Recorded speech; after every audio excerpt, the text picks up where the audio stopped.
Welcome back to the Azerbaijan cycling race 2026 from Baku to Khankendi. Stages 1 and 2 both had exciting finishes. Yesterday, Alexander Balma out on his own for 43 kilometres. It looked towards the end like he might make it, but actually he was caught.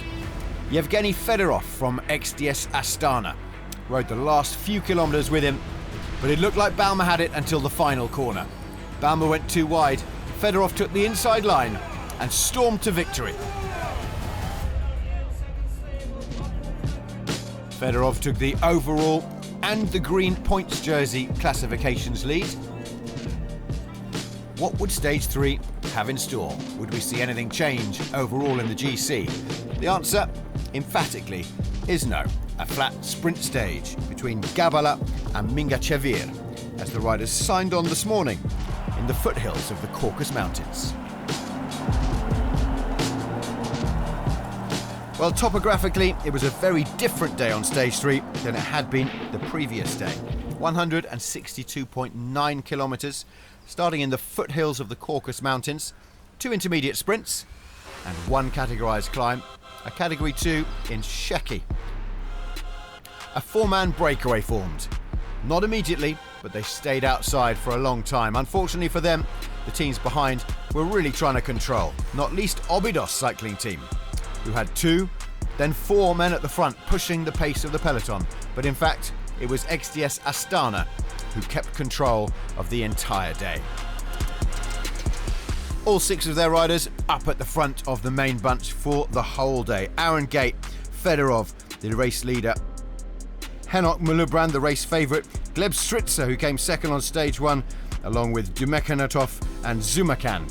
They were controlling everybody else. The 4 men out in front never got more than a minute and a half or so.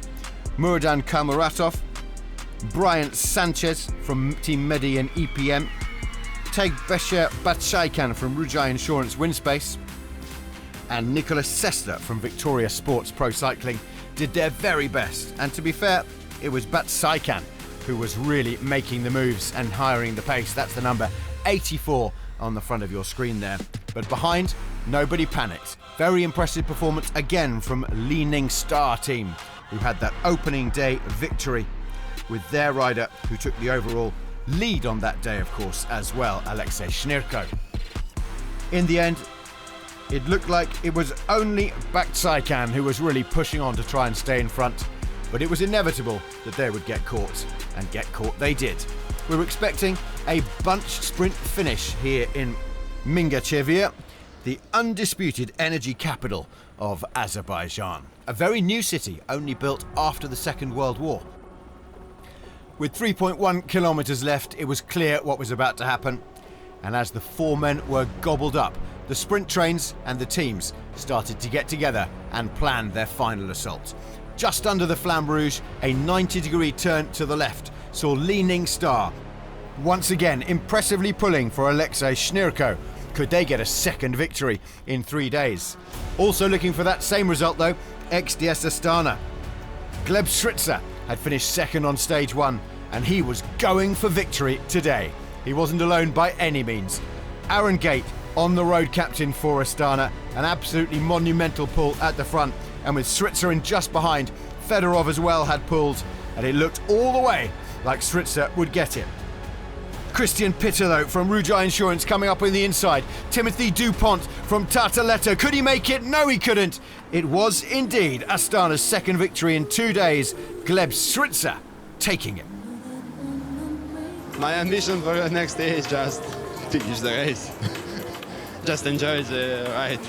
And also to try to win 1-2 stage if it's possible. Joy once again for Astana, but a really impressive top 3 with Stritzer, Dupont and Christian Pitter having maybe the best result of his career. That was the stage result. Overall, nothing changed, of course. It very rarely does on a sprint stage. Fedorov still leads from Balma and Mulubran. One classification did have some alterations towards the top, and that was the green jersey classification, the points or the sprint jersey. Stritzer now leads from Dupont and Eric Fagundes. No change in the King of the Mountains jersey or the Young Riders classification. Next up, it's Ganja to Naftalan, 152.8 kilometres and a hilly day in the saddle.